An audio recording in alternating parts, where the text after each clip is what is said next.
Hey everybody, Scout Crafty here again, down the shop, and I have to tell you, it's been a hard week because it's been so humid here. I don't know if it's been that way for you or where you are, but it's been 90 degrees and hot, and it's hot in the shop, so I don't usually like to be down here when it's too hot. I'd rather be down here when it's a little cooler, but there's a couple things. Monday's video was supposed to be a mosh. I couldn't get to a lot of stuff, so I got to use up some of the clips to make room on the phone for the future videos. So today is going to be some of the mosh. We got a bunch of things to show you and a couple things to address. So let's start with this cute little vise. Okay, next up, I just wanted to talk about this vise. I'm not going to restore it or anything because I use it all the time, but this is a Stanley number 700. You could see here, it's in Boston here, or Stanley 700. And this is a vise that's meant to go on a corner of a table. I'll show you how it works in a minute, but I have to tell you something. This thing is fantastic. I mean, I use this more than I ever thought I would, and I just said, this is such a great vise, and they're very, you know, you can find them anywhere. They're very available.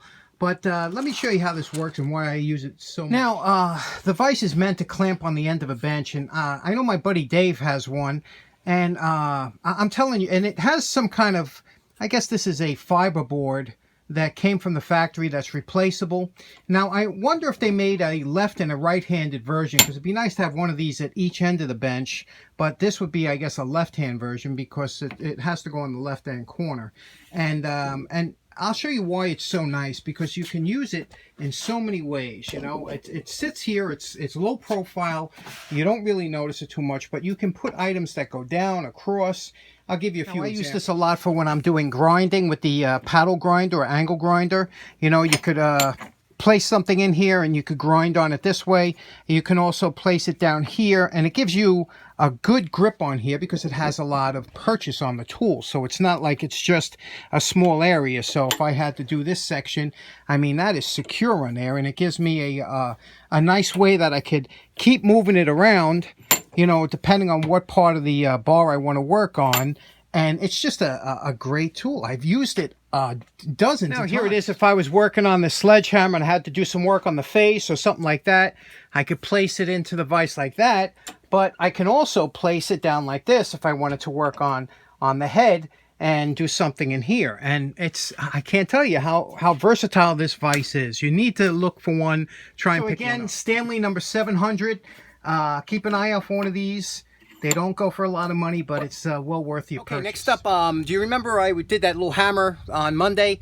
Well, I had a couple wood turners out there, and wood turners, we all have one thing in common. We love to turn wood on the lathe. So a lot of times what you do is you just chalk something up into the lathe and practice. It doesn't matter. I used to rip down 2x4s in half and chalk it up and make tool handles and stuff. So, but a couple of you guys, the wood turners, had pointed out that you can also make that line that I made with magic marker by wood burning.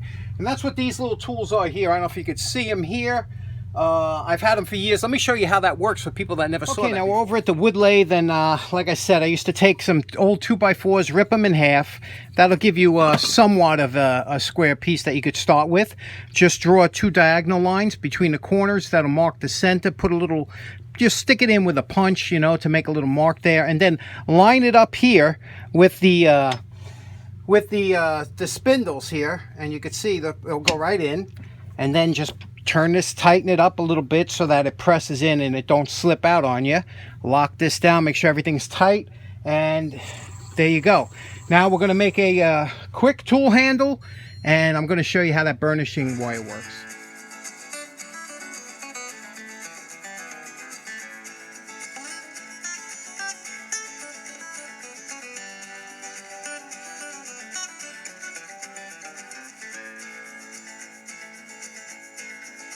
We're back to live time. Now, you can see here, I just did a quick one. And pine, anybody will tell you, pine is not the material you want to use for wood turning. But if you practice with hard material to turn, you become so much better when you get to good material. So, now, to put lines in here, if we want to put any kind of lines, so one way you could do it is just by feeding any kind of tool into the wood. Like if you wanted to put a groove, you would just, all you have to do is just feed a tool into here, and this will make a, you can see a nice groove like this.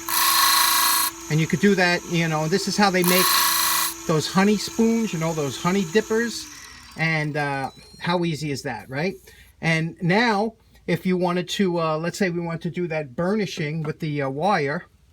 Okay, I'm trying to adjust the light so you don't get too much glare. Now, you can do it a couple different ways. So this is a piece of just regular wire, but it's a high tension wire, and you want to make sure, because if you get a inexpensive wire, what happens is the friction will build up and it'll get very weak and snap on you. But I made these years ago, and it's just a dowel, and you pass the wire through and bend it over so it holds it.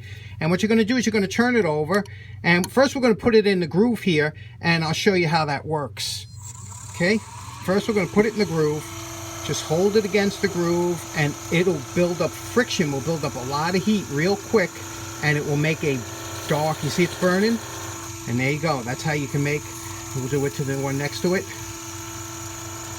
And you see the smoke here? Now if you could smell it, it smells just like, it smells just like a pine tree burning, because this is pine. And again, just wait till it builds up enough friction that it starts, and then release it, and that's how you get your 3 nice black lines. Now the beauty of these lines is that they are permanent in there, and I'll show you. I'm just going to give a quick finish on this and show you what it looks like. So there we go, a 10-minute tool handle made from an old piece of 2x4, but you can see how those wood burned lines, they really do a nice job. And you could do it on the wood. You don't have to put the grooves in there. That does protect the line though. But you can do this. That's why everybody needs a lathe, right? Okay, next up, a question from a viewer. Jairo Fernandez watches the show with his wife. They enjoy it. And Jairo had a couple questions real quick. He wanted to know, first of all, he has a wrench that has a little bit of slop in it, and he saw me put a spacer bushing in there, or basically it was just a washer. And he said, you know, what kind of washer was that, and how could he get one?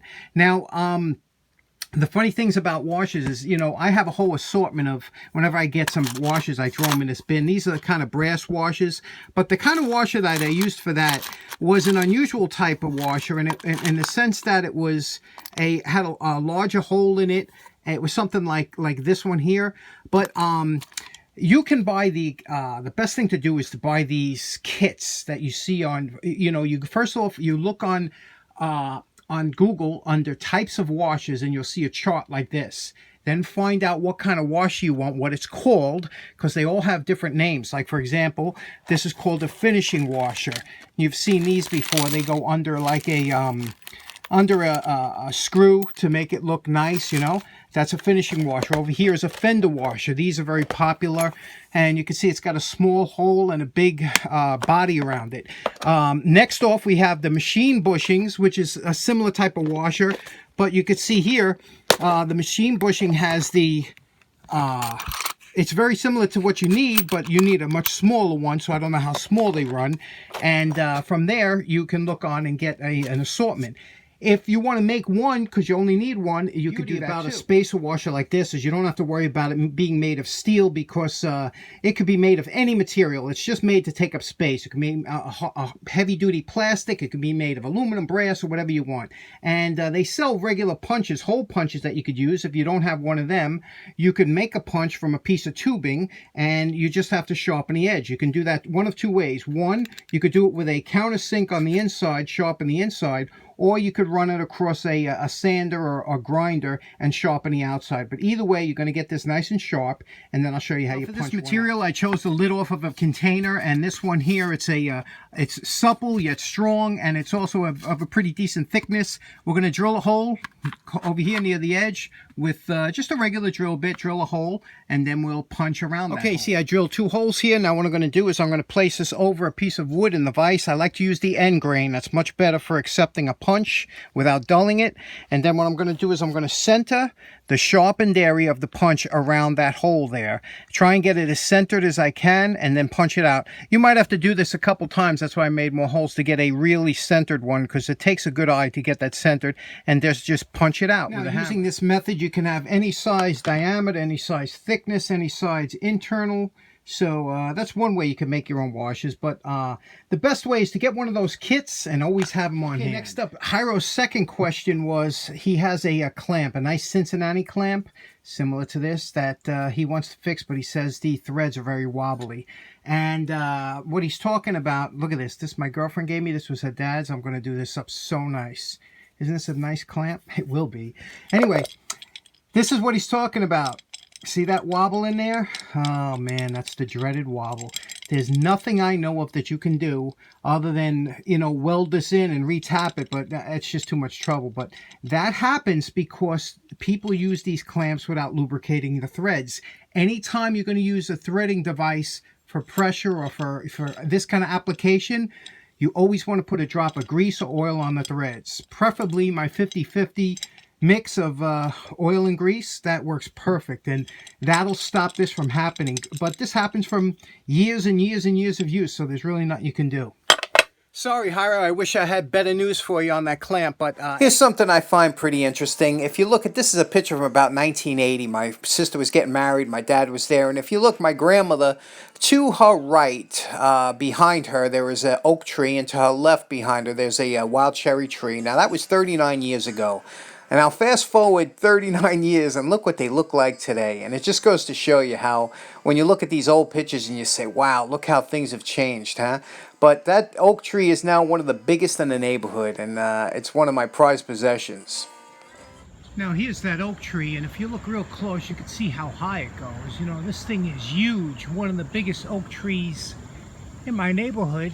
And just out of curiosity, what do you think the base is, the circumference is? Okay, next up, as you know, or might not know, I'm a ham radio operator. I have been for many years, but I've always been into, when I was a kid, I used to love radio. I liked tuning around the radio. It was a whole different thing, you know, when we were younger. Now you got the internet and the radio's kind of dying out, but it was a big thing when I was a kid. I used to love to tune in stations from all around the world and the country, and I still do enjoy it, but I found something on the internet. The internet is fantastic, and we only tap about like 2% of what's on the internet, you know, and it's the powers that be kind of hold us back from seeing certain things. But if you search it out and you know how to look for it, you can find some great stuff.